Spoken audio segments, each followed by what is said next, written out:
മുല്ലപ്പെരിയാർ അണക്കെട്ട് വിഷയത്തിലാണ് മുഖ്യമന്ത്രിയും ജലമന്ത്രിയും തമ്മിൽ അഭിപ്രായ വ്യത്യാസം രൂക്ഷമായത്. മുല്ലപ്പെരിയാറിൽ പുതിയ അണക്കെട്ട് നിർമ്മിക്കാൻ 1400 കോടിയുടെ പദ്ധതി തയ്യാറാക്കി അനുമതിക്കായി മന്ത്രി കാത്തിരിക്കുകയാണ്. അപ്പോഴാണ് മുല്ലപ്പെരിയാറിൽ ആശങ്കയ്ക്ക് വകയില്ല എന്ന വാദവുമായി മുഖ്യമന്ത്രി രംഗത്തെത്തിയത്. വയനാട് ദുരന്തത്തിന് പിന്നാലെ മുല്ലപ്പെരിയാർ ഡാമിന്റെ സുരക്ഷയുമായി ബന്ധപ്പെട്ട് ആശങ്ക ഉയരുന്ന സാഹചര്യത്തിലാണ് വിഷയത്തിൽ പ്രതികരണവുമായി മുഖ്യമന്ത്രി പിണറായി വിജയൻ രംഗത്ത് വന്നത്. ഡാമിന് പെട്ടെന്ന് എന്തെങ്കിലും സംഭവിച്ചേക്കാമെന്ന ആശങ്ക അടിസ്ഥാനരഹിതമാണ്. വിഷയത്തിൽ നേരത്തെ സർക്കാർ സ്വീകരിച്ച സമീപനം തന്നെ തുടരുമെന്നും അദ്ദേഹം തിരുവനന്തപുരത്ത് മാധ്യമങ്ങളോട് പറഞ്ഞു. മുല്ലപ്പെരിയാറിലുള്ളത് ജലബോംബാണെന്നും പുതിയ ഡാം വേണമെന്നും ആവശ്യപ്പെട്ട് ഡീൻ കുര്യാക്കോസ് MP രംഗത്തെത്തിയതുമായി ബന്ധപ്പെട്ട ചോദ്യത്തിന് മറുപടി പറയുകയായിരുന്നു മുഖ്യമന്ത്രി. മുല്ലപ്പെരിയാറിൽ ഇപ്പോൾ പ്രത്യേക ആശങ്കയുടെ അടിസ്ഥാനമില്ല.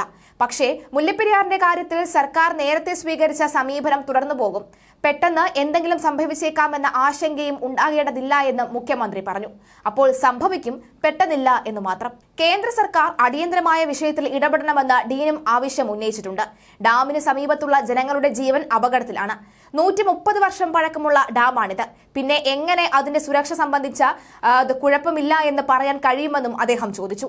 വയനാട് ദുരന്തത്തിന്റെ പശ്ചാത്തലത്തിൽ മുല്ലപ്പെരിയാർ അണക്കെട്ട് വിദഗ്ധ പരിശോധനയ്ക്ക് വിധേയമാക്കണമെന്ന് ഹാരിസ് ബീരാൻ MPയും രാജ്യസഭയിൽ ആവശ്യപ്പെട്ടിരുന്നു. വിദഗ്ധ പരിശോധനയ്ക്ക് ശേഷം അണക്കെട്ട് സൂക്ഷ്മമാണോ എന്ന് ജനങ്ങളോട് പറയണമെന്നും അതല്ലെങ്കിൽ പുതിയ അണക്കെട്ട് നിർമ്മിക്കാമെന്ന കേരളത്തിന്റെ നിർദ്ദേശം അംഗീകരിക്കണമെന്ന് തമിഴ്നാടിനോട് ആവശ്യപ്പെടണമെന്നും അദ്ദേഹം കൂട്ടിച്ചേർത്തു. ഇടുക്കി ജില്ലക്കാരനായ മന്ത്രി റോഷി അഗസ്റ്റിന് മുല്ലപ്പെരിയാർ സങ്കീർണമായ വിഷയമാണ്. മുല്ലപ്പെരിയാറിലെ പുതിയ അണക്കെട്ട് തുടങ്ങിവെക്കാൻ കഴിഞ്ഞില്ല എങ്കിൽ അദ്ദേഹത്തിന് ജയിക്കാനാവില്ല. 1400 കോടി വേണമെന്നാണ് ജലവകുപ്പിന്റെ ആവശ്യം. എന്നാൽ ധനമന്ത്രി ബാലഗോപാൽ ഇതിനോട് മുഖം തിരിച്ചു നിൽക്കുകയാണ്.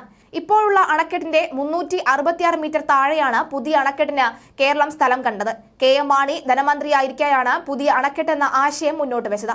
ബജറ്റിൽ അദ്ദേഹം തുക വകയിരുത്തുകയും ചെയ്തിട്ടുണ്ട്. വർഷങ്ങൾ കഴിഞ്ഞെങ്കിലും പദ്ധതിയുടെ കരട് തയ്യാറായിട്ടില്ല.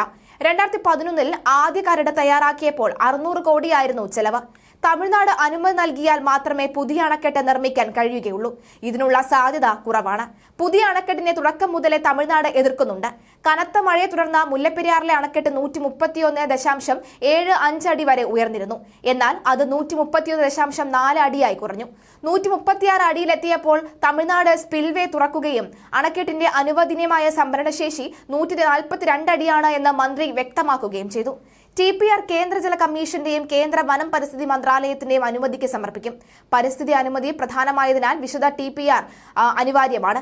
തമിഴ്നാടിന് ആവശ്യമായ ജലം കൊടുത്തുകൊണ്ട് തന്നെ 128 വർഷം പഴക്കമുള്ള മുല്ലപ്പെരിയാർ ഡാമുമായി ബന്ധപ്പെട്ട ആശങ്കകൾ പരിഹരിക്കാൻ പുതിയ ഡാം നിർമ്മിക്കണമെന്നാണ് കേരളത്തിന്റെ നിലപാട്.